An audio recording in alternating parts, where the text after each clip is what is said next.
কিন্তু আপনাদের অনেক কাজে লাগবে।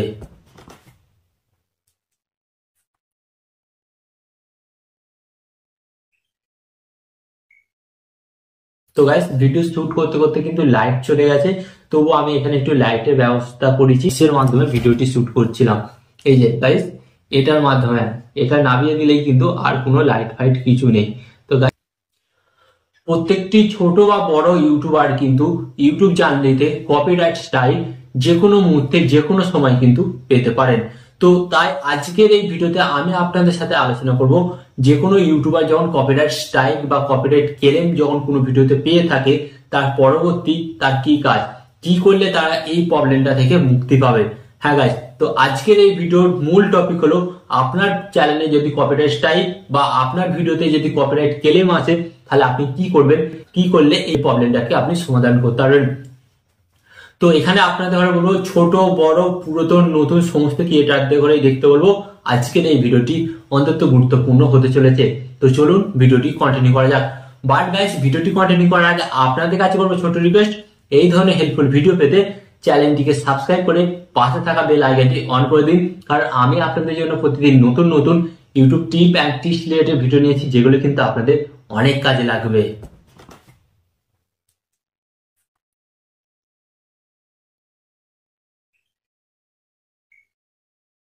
তো গাইস ভিডিও শুট করতে করতে কিন্তু লাইট চলে গেছে, তবু আমি এখানে একটু লাইটের ব্যবস্থা করেছি। তো আজকের এই ভিডিওটি অত্যন্ত ইম্পর্টেন্ট, সেই জন্য কিন্তু আজকের এই ভিডিওটি আপনাদের জন্য আমি আনছি। তো একটু কোয়ালিটি প্রবলেম হতে পারে, বাট গাইস এখানে কিন্তু আপনারা আমার ভয়েসটা কিন্তু প্রপার শুনতে পাবেন, তাই আপনারা কিন্তু একটু অ্যাডজাস্টমেন্ট করে নেবেন। ওকে, তো চলুন ভিডিওটি কন্টিনিউ করা যাক। তো এখানে আমি আপনাদের হলে প্রথম যে স্টেপটা বলবো কপিরাইট স্ট্রাইক। হ্যাঁ, আপনারা মনোযোগ সহকারে দেখবেন। গাইস কপিরাইট স্ট্রাইক কি এবং কপিরাইট স্ট্রাইক আমরা কেন পাই? তো গাইস অনেক সময় যে দেখায়, অনেক বিভিন্ন ফিচারে দেখায় যে আপনি অন্যের কোনো ভিডিও 10 সেকেন্ড 5 সেকেন্ড বা 7 সেকেন্ড ইউজ করুন, তাহলে কিন্তু কপিরাইট স্ট্রাইক মিলবে না। বাট গাইস এটা কিন্তু বাস্তব সত্যি কথা হলো যে আপনি যদি অন্য কারো, হ্যাঁ আপনি যদি অন্য কারো ভিডিও 5 সেকেন্ড হোক 10 সেকেন্ড হোক এবং 7 সেকেন্ডই হোক ইউজ করেন, তাহলে কিন্তু সে আপনাকে কপিরাইট স্ট্রাইক দিতে পারে। হ্যাঁ গাইস, সে কিন্তু আপনাকে কপিরাইট স্ট্রাইক দিতে পারে।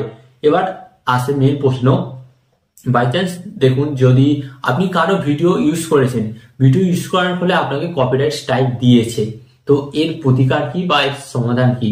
তো প্রথমত আমি আপনাদের ঘরে বলি, যদি এটা যদি হয়ে থাকে তাহলে কিন্তু এর কোনো সমাধান নেই। এর সমাধান কিন্তু একটাই আছে, কি করতে হবে আপনাকে বলছি, এটা কিন্তু আপনি নিজে থেকে পারবেন না। তো এখানে আমি আপনাদের ঘরে বলি কপিরাইট স্ট্রাইক কে দেয়।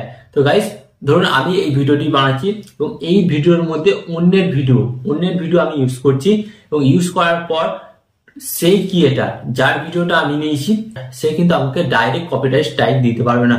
সে কি করবে, সে কিন্তু ইউটিউবকে মেল করবে যে এই ক্রিয়েটার আমার ভিডিও ওনার ভিডিওতে ইউজ করেছে, তারপর কিন্তু ইউটিউব কিন্তু আপনাকে একটি কপিরাইট স্ট্রাইক দেবে।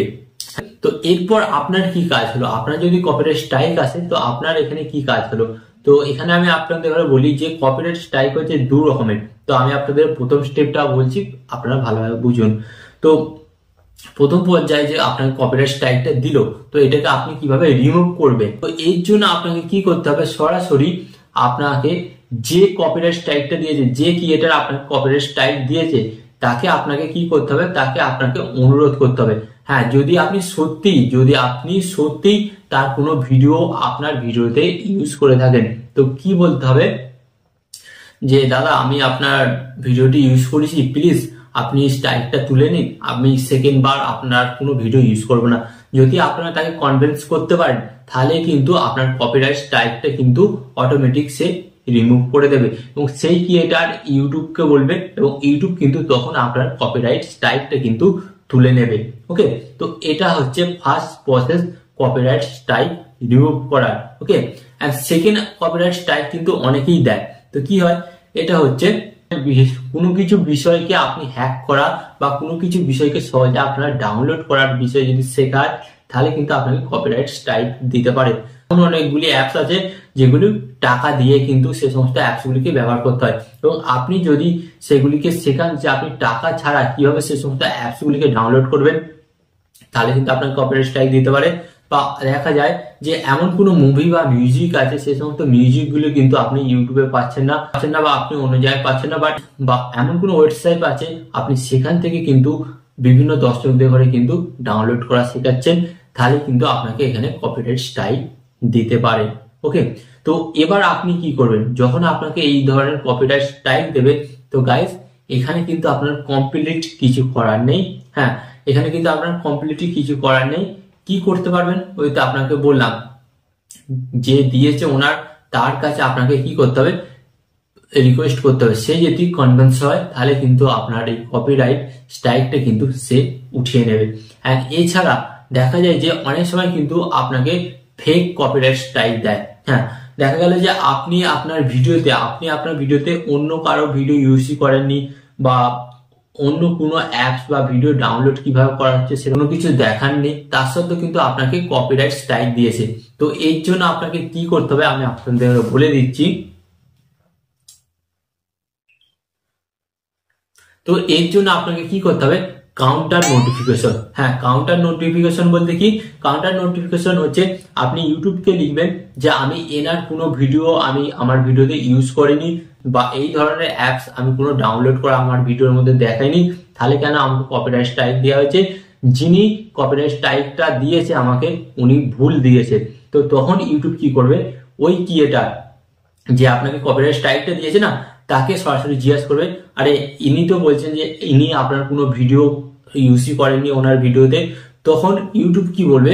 ইউটিউব কিন্তু তখন যে আপনাকে কপিরাইট স্ট্রাইক দিয়েছিল না, তার কাছ থেকে প্রমাণ চাইবে যে আপনি দেখান ইনি আপনার ভিডিও ইউজ করেছেন। তো যদি আপনি ওনার ভিডিও ইউজ করে থাকেন তাহলে কিন্তু অবশ্যই আপনি কপিরাইট স্ট্রাইকটা কিন্তু খেয়ে গেলেন। অতএব আপনি কিন্তু এখানে কপিরাইট স্ট্রাইক থেকে বাঁচতে পারলেন না। এন্ড এই বাঁচার একটাই নিয়ম আমি আপনাদের বললাম, যে দিয়েছে তাকে কনভিন্স করতে হবে। তো এবার আপনারা আমাকে বলবেন যে আমাকে কপিরাইট স্ট্রাইক দিয়েছে, আমি তার সাথে কথা বলবো কিভাবে বা যোগাযোগ করবো কিভাবে? তো এখানে যখন কপিরাইট স্ট্রাইক আপনি পাবেন না, তার কিন্তু ওখানে জিমেল আইডিটা শো করবে। তো আপনারা কিন্তু জিমেল আইডির মাধ্যমে, হ্যাঁ আপনারা কিন্তু জিমেল আইডির মাধ্যমে কথাবার্তা বলতে পারেন, এবং কথাবার্তা বলে তাকে কিন্তু কনভিন্স করতে পারেন। ওকে, তো এটা ছিল কপিরাইট স্ট্রাইক। এন্ড এখানে আমি আপনাদের বলবো কপিরাইট ক্লেম। তো কপিরাইট ক্লেম কি? তো কপিরাইট ক্লেম হচ্ছে যখন আমরা অন্য কোনো ক্রিয়েটারের মিউজিক আমাদের ভিডিওতে ইউজ করি, তখন কিন্তু আমাদের কপিরাইট ক্লেম সেই ক্রিয়েটার দিতে পারে। হ্যাঁ, সেই ক্রিয়েটার কিন্তু দিতে পারে। তো এখানে বাঁচার উপায় কি? সে কিন্তু আমাদের কপিরাইট ক্লেম দিতে পারে। তো এখানে কপিরাইট ক্লেম এলে কি হবে? আপনার ওই ভিডিওটা থেকে যত টাকা ইনকাম হবে ডাইরেক্ট কিন্তু সেই ওনারের কাছে চলে যাবে।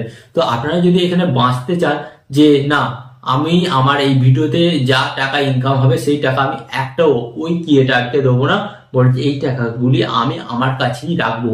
তো এর জন্য আপনাদের ঘরে কি করতে হবে? আপনার যে ওই ভিডিওর ব্যাকগ্রাউন্ড মিউজিক বা যে মিউজিকটা ইউজ করেছে সেটাকে কি করতে হবে? ট্রিম করে কেটে বাদ দিয়ে দিতে হবে। নয় ওই ব্যাকগ্রাউন্ড মিউজিকটাকে আপনাকে কি করতে হবে? একদম ব্যাকগ্রাউন্ড মিউজিকটাকে আপনাকে হাটিয়ে দিতে হবে। হ্যাঁ, ব্যাকগ্রাউন্ড মিউজিকটা যদি আপনি হাটিয়ে দেন, বা যে জায়গায় ওই মিউজিকটা ইউজ করেছেন ওটা যদি ট্রিম করে দেন, তাহলে কিন্তু ওই ভিডিওটি থেকে যে টাকা ইনকাম হবে সে টাকা কিন্তু আপনার কাছেই রয়ে যাবে। হ্যাঁ, তো এখানে কিন্তু আবার অনেকেই কপিরাইট ক্লেম দেয়। তো তখন আপনি কি করবেন? ভাই সেম প্রসেস, যদি আপনার কেউ ফেক কপিরাইট ক্লেম দেয়, আপনি কিন্তু ইউটিউবের কাছে অ্যাপিল করতে পারেন। এন্ড এখানে আরেকটা সেকেন্ড প্রসেস আছে, হচ্ছে ডিসপুট ফাইল। হ্যাঁ, ডিসপুট ফাইল আপনি কিন্তু করতে পারেন। আপনি আপনার আর্জি জানাতে পারেন যে ইনি আমাকে কিন্তু ফেক কপিরাইট ক্লেম দিয়েছে, অ্যাকচুয়ালি আমি তো আমার ভিডিওতে কোনো মিউজিকই ইউজ করিনি, তাহলে আমার ভিডিওতে কি করে কপিরাইট ক্লেম এলো? এরপর যখন ইউটিউব যাচাই করে দেখবে যে আপনি কোনো মিউজিকই ইউজ করছেন না কপিরাইট যুক্ত, তখন কিন্তু ইউটিউব কি করবে? আপনার ওই কপিরাইট ক্লেমটা কিন্তু 48 ঘন্টার মধ্যে ইউটিউব কিন্তু তুলে নেবে। এর ফলে কি হবে? ওই ভিডিও থেকে যে টাকাটা ইনকাম হচ্ছে সেই টাকাটা আপনি সম্পূর্ণ পাবেন। কিন্তু হ্যাঁ, এই যে আপনাদের ঘরে বললাম ডিসপুট ফাইল করার আগে আপনাদের ঘরে কি করতে হবে? ওই যে মিউজিকটা আছে ওই মিউজিকটাকে আপনাদের ঘরে রিমুভ করে দিতে হবে, বা ওই ভিডিওতে যে জায়গাটায় মিউজিকটা ইউজ করেছেন সেই জায়গাটা আপনাকে ট্রিম করে কেটে বাদ দিয়ে দিতে হবে। তাহলে কিন্তু আপনি এই প্রসেসগুলি থেকে বাঁচতে পারেন। ওকে, তো আশা করি আজকের এই ভিডিওটি থেকে আপনি বুঝতে পারলেন যে কপিরাইট স্ট্রাইক এবং কপিরাইট ক্লেম এলে আপনি কিভাবে সেগুলিকে সলভ করবেন। তো এই ধরনের হেল্পফুল ভিডিও পেতে অবশ্যই একটি লাইক দিয়ে দেবেন অ্যান্ড চ্যানেলটিকে সাবস্ক্রাইব করে দেবেন। অ্যান্ড ভিডিও শেষে আপনাদের একটি কথা হলো, আপনার সর্বদা ভালো থাকবেন, সুস্থ থাকবেন, সর্বদা টেকনিক্যাল টিপস চ্যানেলের সাথে যুক্ত থাকবেন। এখানে আমি আপনাদের একটি কথা বলবো, টিপ অ্যান্ড ট্রিক্স দেবো আমি, বাট ইউটিউবার হবেন আপনি। টিপ অ্যান্ড ট্রিক্স দেবো আমি, বাট ইউটিউবার হবেন আপনি। ভাই একটু ম্যানেজ করে নিও, বুঝতেই পারছো। আপনাদের ধরে আমি দেখিয়ে দিই যে আমি কিসের মাধ্যমে ভিডিওটি শুট করছিলাম। এই যে গাইস, এটার মাধ্যমে, এটা নামিয়ে দিলেই কিন্তু আর কোনো লাইট ফাইট কিছু নেই। তো গাইস আপনারা দেখুন, এটার মাধ্যমে আমি আপনাদের জন্য ভিডিওটি শুট করে দিলাম, কারণ ভিডিওটা খুবই ইম্পর্টেন্ট ছিল। ওকে, দেখা হচ্ছে পরের ভিডিওতে।